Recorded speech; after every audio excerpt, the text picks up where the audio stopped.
बौलिला आंब फूल महकी गला घरे घरे गईठा पिठा। बौलिला आंब फूल महकी गला घरे घरे गईठा पिठा। करिची मांडिया क्षीर गईठा करिची मांडिया क्षीर गईठा राबिड़ी जेमिति लागे स्वादटा आहा आहा आहा कि मिठा। बौलिला आंब फूल महकी गला घरे घरे गईठा पिठा घरे घरे गईठा पिठा। दर्शक बंधु समस्त को करुची मु प्रणिपात माँ गेलु हांडीशाला को आपण मानक बहुत बहुत स्वागत। बौल अमावास्या उपलक्षे राबिड़ी परी स्वाद रे मांडिया क्षीर गईठा पिठा आसंतु करिबा प्रस्तुत। आपण माने तो समस्ते जानती मांडिया गुणर सागर मांडिया खाइबा निहाती जरूरी।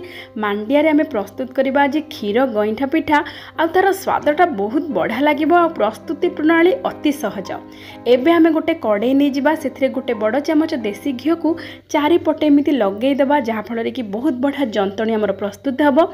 आउ एबे हमें दे देबा गोटे गिनारे गिने मांडिया ता सहित गोटे गिना सुजी। एठी हमें मांडिया गुंड जेतिकी नबा सुजी हमें सेतिकी नबा जहा फल कि आमर गईठा पिठा बहुत नरम सहित बहुत स्वादयुक्त होइकी प्रस्तुत हबो। एठी हमें सुजी पतला दाना सुजी नै जो आपण मानक पाखरे मोटा दाना सुजी थिले टिके आपण माने गुंड करिकी नेबे बहुत बढ़िया लागिबो। ता सहित स्वाद अनुसार दे देबा लूण आउ जेतिकी हमें नैथिबा मांडिया सेतिकी नबा गुड़। तापर आम एठी क्षीर सर नहींचु 4 ରୁ 5 बड़ चमच क्षीर सर देबे आउ एमिति प्रस्तुत करिवे देखिबे पूरा पूरी स्वादटा राबिड़ी परी लागिबो। एबे आमे पानी न देकी क्षीर रे प्रथमे गोलेबा। एबे आमे चुली रे बिल्कुल बसेबानी एमिति आमे क्षीर दबा प्रथमे गोटे गिना क्षीर देकी भल भावरे ए सब को मिसई दबा जहा फल रे कि अटा सुजी गुड़ ए सब भल भावरे मिसी जिवो। एमिति प्रथमे भल भावरे मिसई सारिबा परे आमे पुणी क्षीर दबा जेतिकी माप अनुसार तापर आमे भल भावरे मिसेकी चुली रे बसेबा।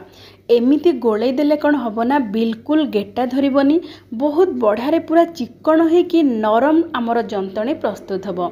देखंतु एठी आमे गोटे गिना क्षीर देकी भल भावरे जेते बेले ताको मिसई दबा केते बढ़िया भावरे मिसी जाईची। एबे आमे आउ 2 गिना क्षीर दबा ता माने आमे एठी मांडिया आउ सुजी नहींचु मिसिकी 2 गिना सेथिपई आमे समुदाय 3 गिना दबा क्षीर ता माने जेतिकी नेबे मांडिया आउ सुजी मिसिकी तार 1.5 गुण नेबे क्षीर। आपण माने चाहिले क्षीर बदल रे पानी रो व्यवहार करि पारंती किंतु क्षीर देले तार स्वादटा बहुत बढ़िया रहिबो। जेहेतु आमे एथिरे देसी घी गोटे बड़ चमच देइचे तापरे क्षीर सर आउ क्षीर एमिति थरे प्रस्तुत करंतु मांडियार गईठा पिठा देखिबे बहुत स्वादिष्ट लागिबो। एबे हमें भल भावरे गोलेई सारिबा परे चुली रे बसेबा आ प्रथमे हमें कौन करिबा ना मध्यम जाड़े ताको भल भावरे टिके एमिति घांटुथिबा।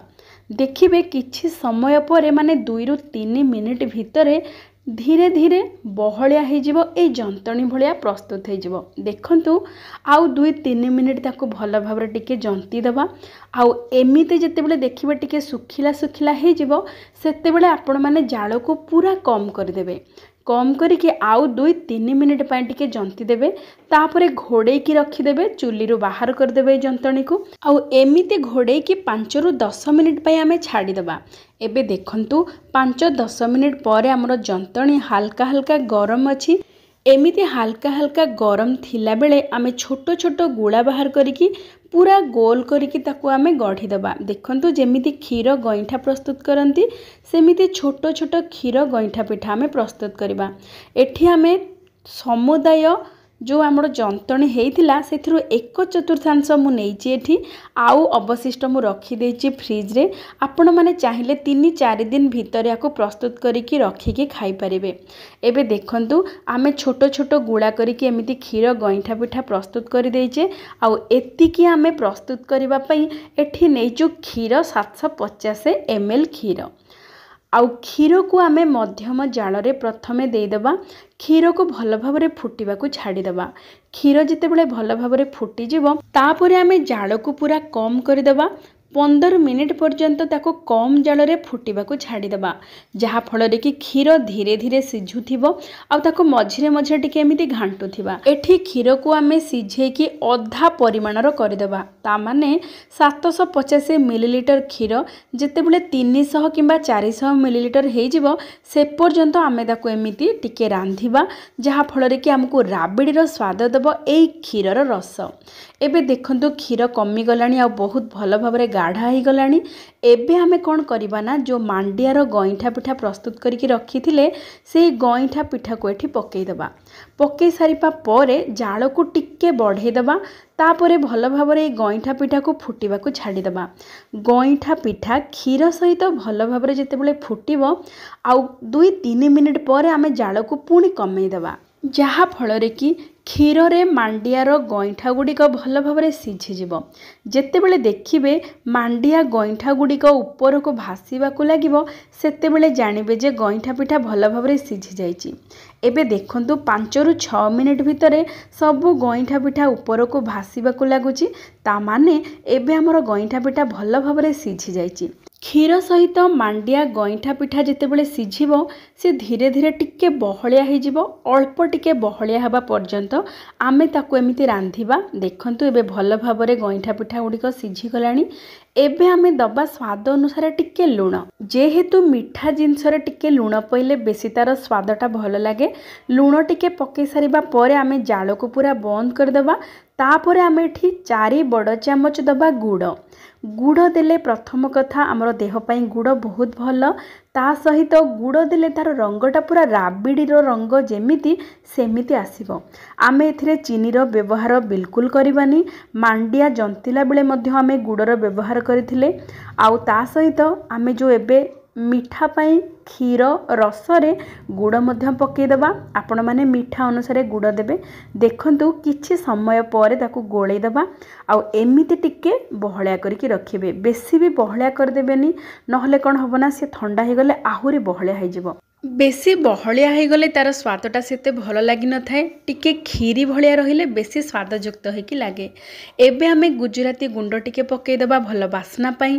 तापरे गोळेई देबा। देखंतु एबे हमर प्रस्तुत हो जाइछि स्वाद रे भरा राबिडी परी स्वादिष्ट मांडिया क्षीर गईठा पिठा। आगु को आसुची बौल अमावास्या। आपण माने बौल अमावास्या रे विभिन्न प्रकार रो मंडा सहित गईठा पिठा निश्चय प्रस्तुत करूथिबे।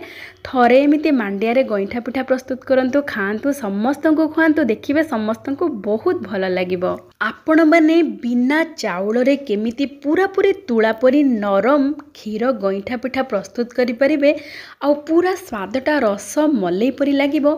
एई व्यंजनटी आपण माने जदि करिबाकू चाहुथांती बा जानिबाकू चाहुथांती तेबे तार संपूर्ण प्रस्तुति प्रणाली आमर माँ गेलु हांडीशाल रे अछि। आपण माने जानतु आ देखंतु बिना चाउल रे पूरा पूरी स्वादिष्ट रस मलई परी स्वादिष्ट क्षीर गईठा पिठा प्रस्तुत करंतु खांतु समस्त को खुआंतु। आउ ता सहित आजिर प्रयास रे आमे जो नुआ प्रकार व्यंजनटीए प्रस्तुत करिचे पूरा स्वास्थ्यकर आउ नुआ शैली रे प्रस्तुत करिचे पूरा पूरी राबिडी परी स्वादिष्ट मांडिया क्षीर गईठा पिठा आपण मानको केमिति लागिचे विनम्रतार सहित अनुरोध निश्चय जणैबे। आपण मानकर मतामत अपेक्षा रे मु रहिली। तेबे आजी पई एतिकी पुणी देखा हेबा आउ गोटे चलचित्र रे आउ गोटे नुआ व्यंजन सहित। जय जय जगन्नाथ।